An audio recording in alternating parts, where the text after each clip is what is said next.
ऋग्वेद के 10वें मंडल में जब आप पढ़ेंगे पुरुषाः सुक्ता के अंदर, तो आपको पढ़ने के लिए मिलेगा। परमेश्वर को पहचाने कैसे कि वो मेरे लिए मर रहा है, उसके बारे में लिखा है कि अश्वमेघ यज्ञ का घोड़ा जिस तरह से अलग किया जाता है, वैसा ही वो पुरुष भी जब बलि किया जाएगा अलग किया जाएगा, और उसके सिर पे कांटों का गुच्छा सिर्फ इसलिए रखा जाएगा ताकि आप पहचान पाएं ये है वो मुक्तिदाता जो मेरे लिए मरता।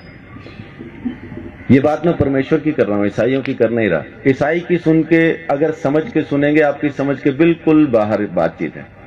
एक ईसाई बोलता है, हिंदू सुनता है, कुछ समझ में नहीं आता। लेकिन जब एक पापी बोलता है मैंने उद्धार पाया, आप भी पा सकते हैं और परमेश्वर की जरूरत आपको भी है, तो समझ में आने लगता। तो इसलिए हिंदू मुस्लिम सिख ईसाई की चादर तो पहले उतार के फेंक दे। परमेश्वर चाहिए तो हिंदू को मिलेगा नहीं, किधर भी लिखवा लो। सिख को मिलेगा नहीं, मुसलमान को मिलेगा नहीं, ईसाई को मिलेगा नहीं, मिलेगा इंसान को। उस इंसान को जो पापी है, स्वीकार करता है कि मैं हूं पापी और मुझे एक मुक्तिदाता की जरूरत है, उसी को तो मिलेगा। पहलवान को डॉक्टर की क्या जरूरत है? जरूरत तो मरीज को है।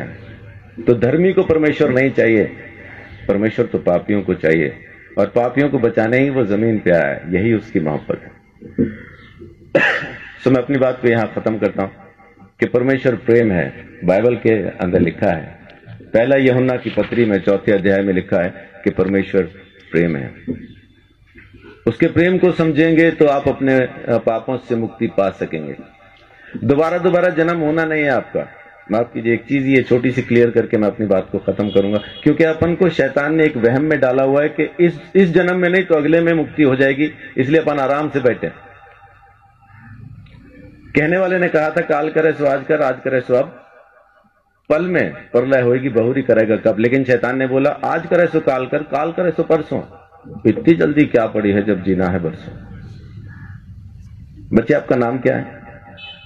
ध्रुव। आपके बच्चे कहां हैं? अजीब सवाल है। उम्र क्या है आपकी? 9 साल के बच्चे से मैं पूछ रहा हूं कि आपके बच्चे कहां हैं? आम के पेड़ पे जो मई जून में आम लगने हैं, इस वक्त कहां हैं?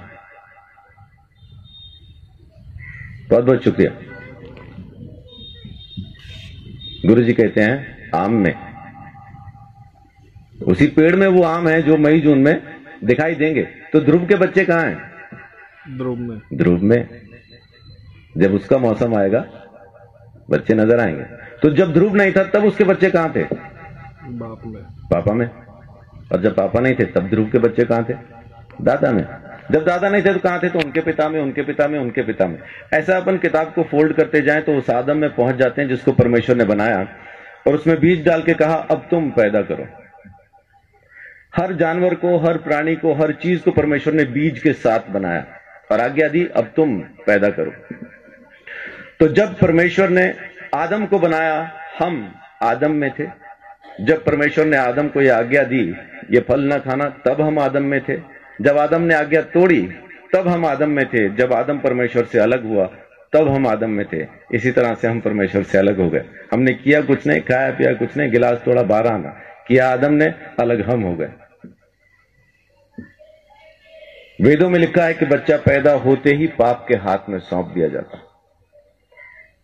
पैदा होते ही पापी हो जाता, कारण उसका बीज पापी है। एड्स जिस माँ बाप को है, बच्चा पैदा करेंगे एड्स की बीमारी के साथ पैदा होना।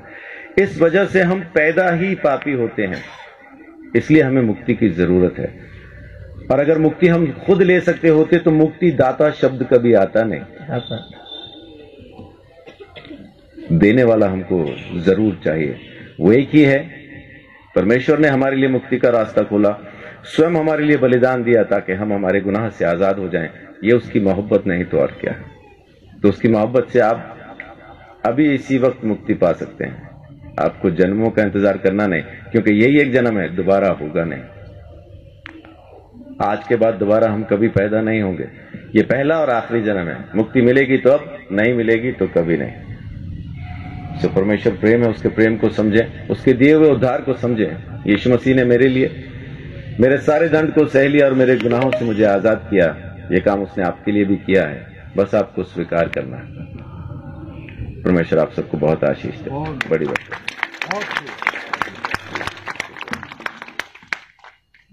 बहुत बहुत धन्यवाद पास्टर संदीप चौधरी जी का। मेरे सवाल का इन्होंने बड़े सरल रूप में उत्तर दे दिया, और अगर यही चीज हम सभी के समझ में आ जाए तो हमारा भटकाव खत्म हो जाए। मैं इनका बहुत बहुत धन्यवाद करता हूं।